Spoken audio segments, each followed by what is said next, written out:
नाश्त्याला जर काही बनवायचं म्हटलं ना, तर पोहे तर दुसरं ऑप्शन आपल्या सगळ्यांच्याच घरामध्ये येते, ते म्हणजेच उपमा. पण उपमा म्हटलं बऱ्याचशा जणांना आवडत नाही, घरातला केलेला बरं का. पण जर बाहेरचा जर म्हटला ना, तर सगळेजणं आवडीने खातात.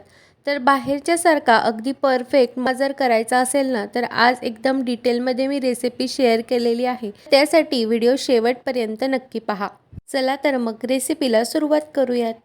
तर मी इथं 1 वाटी बारीक रवा घेतलेला आहे. तुम्ही जाड रवा जर वापरलात ना, पाण्याचं प्रमाण थोडंसं जास्त घालावं लागेल.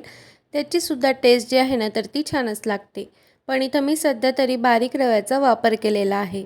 तर सगळ्यात आधी मी इथं गॅसवरती कढई ठेवली आहे आणि कढईमध्ये आपल्याला सगळ्यात आधी रवा भाजून घ्यायचा आहे. जर तुम्ही हा रवा सारखा जर बनवत असाल ना, आठवड्यातून 1-2 वेळेस, तर काय करायचं एकदाच मार्केटमधून ज्यावेळेस आपण रवा आणतो ना, तर असा सगळा एकदम रवा जो आहे ना, तर तो भाजून घ्यायचा. म्हणजेच काय होतं, की ज्यावेळेस आपल्याला उपमा बनवायचा असेल ना, तर त्यावेळेस अजिबातही वेळ लागत नाही. म्हणजे ही स्टेप जी आहे ना, तर ती आपली स्किप होते. डायरेक्टली आपण कांदा, मिरची हे छान असं परतलं, की आपण त्यामध्ये एक 5 मिनिटं छान असा परत रवा परतवून घ्यायचा आणि त्यानंतर मग जो उपमा आहे ना, तर तो सुद्धा अगदी झटपट तयार होतो. तर आता इथं बघा, जोपर्यंत आपल्या एका साईडला रवा छान असा भाजला जातोय ना, तर तोपर्यंत त्याच वाटीने मोजून मी इथं 4 वाटी पाणी घेणार आहे.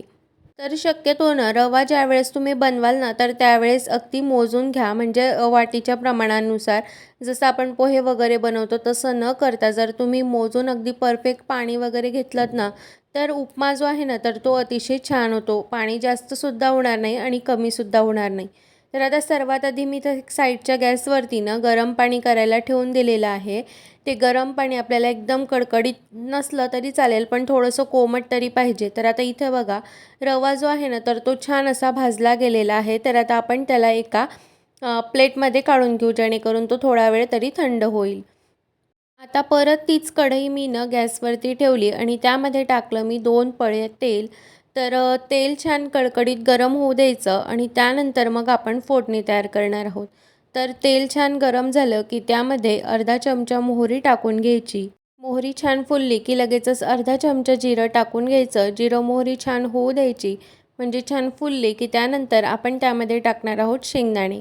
तर ह्या स्टेजला ना शेंगदाणे जरी तुम्ही सगळ्यात आधी तळून घेतले तरीसुद्धा चालतात किंवा ह्या स्टेजमध्ये टाकले तरीसुद्धा चालतात. कारण की आपण ज्यावेळेस त्यामध्ये पाणी वगैरे घालतो ना, तर त्या थोड्याशा पाण्यामध्ये जे आहेत ना, तर ते छान असे शिजून जातात. अजिबात कच्चे वगैरे काहीही लागत नाही.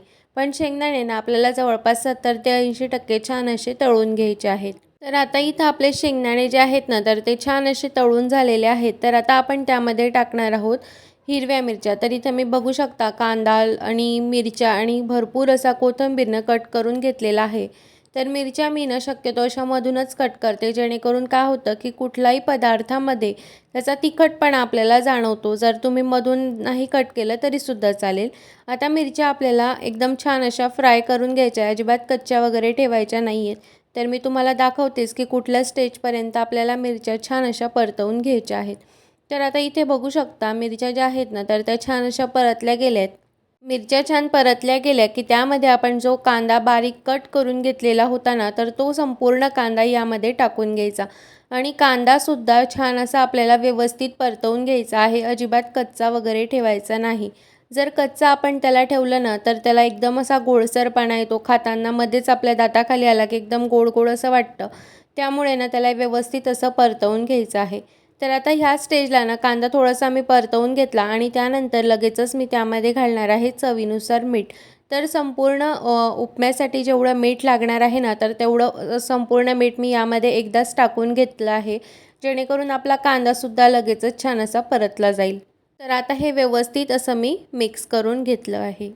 तर आता इथं बघू शकता आपला कांदा जो आहे ना, तर तो छान असा परतला गेला आहे, अजिबात कच्चा वगैरे नाही आहे. तर ह्या स्टेजपर्यंत आपल्याला कांदा जो आहे तर तो परतवून घ्यायचा आहे आणि जो रवा आपण भाजून घेतलेला होतात ना, तर तो रवासुद्धा आपल्याला यामध्ये टाकून एक 2 ते 3 मिनिट छान असा परत परतवून घ्यायचा आहे. काही-काही जणं ना ह्या कांदा वगैरे परतल्यानंतरच आहे ना, त्यामध्ये रवासुद्धा भाजतात. पण तसं केल्याने मग काय होतं, की भरपूर असं म्हणजे वेळसुद्धा लागतो आणि पाहिजे तसा आपला रवा जो आहे ना, तर तो अजिबात भाजला जात नाही. त्यामुळे ना शक्यतो करून आहे ना तुम्ही सगळ्यात आधी रवा भाजून घ्या. आणि जर तुम्ही सारखाच रवा उपमा बनवत असाल ना, तर मग काय करायचं, सगळ्यात आधी आपण ज्यावेळेस बाजारातनं रवा आणतो त्यावेळेस एकदम सगळा रवा भाजून ठेवायचा. म्हणजेच ही जी प्रोसेस आहे ना तर ती आपली स्किप होऊन जाते. तर इथं बघू शकता आपलं आता व्यवस्थित मी मिक्स करून घेतलेलं आहे. एक जवळपास 2 ते 3 मिनिट मी छान असं हलवत मिक्स करून घेतलं. आणि आता इथे आपल्याला त्यामध्ये टाकायचं आहे गरम पाणी. तर इथं बघू शकता आता एकदम सगळं पाणी त्यामध्ये घालायचं नाही.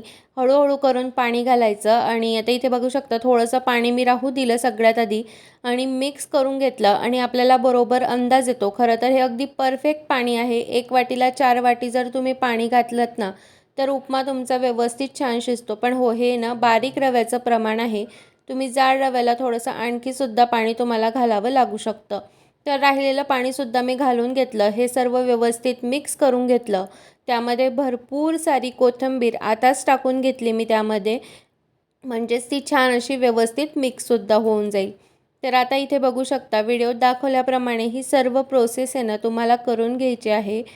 आता इथे बघा हे व्यवस्थित आता आपण मिक्स तर करून घेतलेलं आहे. आता बघा शिजतायत ना, तर एक छान अशी आपल्याला 2 ते 3 मिनिटाची ना वाफ काढून घ्यायची आहे. तर 2 ते 3 मिनिटानंतर परत ओपन करून बघायचं आणि इथं बघू शकता किती मस्त असा आपला उपमा जो आहे ना तर तो तयार झालेला आहे. अजिबातही पातळ नाही किंवा अजिबात असा थोडासा कचवट किंवा मग कडक कडक असा सुद्धा झालेला नाही आहे.